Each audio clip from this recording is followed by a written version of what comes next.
नमस्तस्मै गणेशाय सर्वविघ्नविनाशिने कार्यारम्भेषु सर्वेषु पूजितो यः सुरैरपि। पार्वत्युवाच भगवन् देवदेवेश लोकानुग्रहकारकः इदानीं श्रोतुमिच्छामि कवचं यत्प्रकाशितम् एकाक्षरस्य मन्त्रस्य त्वया प्रीतेन चेतसा वदैतद्विधिवद्देव यतिदेवल्लभास्म्यहम्। ईश्वर उवाच शृणुदेवि प्रवक्ष्यामि नाख्येयमपि ते ध्रुवम् एकाक्षरस्य मन्त्रस्य कवचं सर्वकामदम् यस्य स्मरणमात्रेण न विघ्नाः प्रभवन्ति त्रिकालमेककालं वा ये पठन्ति सदा नराः तेषां क्वापि भयं नास्ति संग्रामे संकटे गिरौ भूतवेतालरक्षोभिहर्गैश्चापि न बाध्यते। इदं कवचमज्ञात्वा यो जपेद्गणनायकं न च सिद्धिमाप्नोति मूढो वर्षशतैरपि। अघोरो मे यथा मन्त्रो मन्त्राणामुत्तमोत्तमः तथेदं कवचं देवी दुर्लभं भुवि मानवैः गोपनीयं प्रयत्नेन नाज्येयं यस्य कस्यचित् तव प्रीत्या महेशानि कवचं कथ्यतेऽद्भुतम्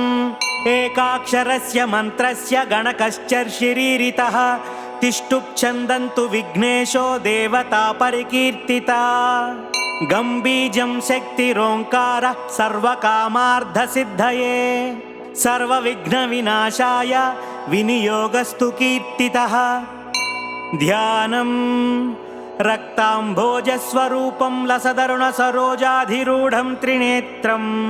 पाशं चैवाङ्कुशं वा वरदमभयदं बाहुभिर्धारयन्तं शक्त्या युक्तं गजास्यं पृथुधरजठरं नागयज्ञोपवीतं देवं चन्द्रार्धचूडं सकलभयहरं विघ्नराजं नमामि। कवचं गणेशो मे शिरः पातु फालं पातु गजाननः नेत्रे गणपतिः पातु गजकर्णः श्रुती मम कपोलौ गणनाथास्तु घ्राणं गन्धर्वपूजितः मुखं मे सुमुखः पातु चिबुकं गिरिजासुतः जिह्वां पातु गणक्रीडो दन्तान् रक्षतु दुर्मुखः वाचं विनायकः पातु कण्ठं पातु मदोत्कटः स्कन्दौ पातु गजस्कन्दो बाहू मे विघ्ननाशनः हस्तौ रक्षतु हेरम्बो वक्षः पातु महाबलः हृदयं मे गणपति उदरं मे महोदरः नाभिं गम्भीरहृदयो पृष्ठं पातु सुरप्रियः कटिं मे विकटः पातु गुह्यं मे गुहपूजितः ऊरु मे पातु कौमारं जानुनी च गणाधिपः जङ्घे जयप्रदः पातु गुल्फौ मे दूर्झटिप्रियः चरणौ दुर्जयः पातुर्साङ्गं गणनायकः अमेदो मे ग्रतः पातु प्रमोदः पातु पृष्ठतः दक्षिणे पातु सिद्धीशो वामे विद्याधरार्चितः प्राच्यां रक्षतु मां नित्यं चिन्तामणिविनायकः आग्नेय्यां वक्रतुण्डो मे दक्षिणस्यामुमासुतः नैऋत्यां सर्वविघ्नेशो पातु नित्यं गणेश्वरः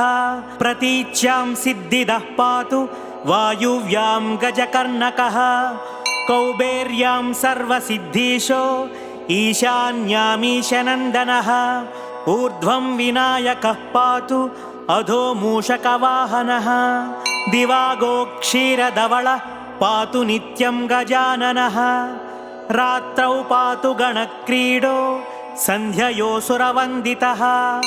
पाशाङ्कुशाभयकरः सर्वतः पातु मां सदा ग्रहभूतपिशाचेभ्यो पातु नित्यं गणेश्वरः सत्वं रजस्तमो वाचं बुद्धिं ज्ञानं स्मृतिं दयां धर्मं चतुर्विधं लक्ष्मीं लज्जां कीर्तिं कुलं वपुः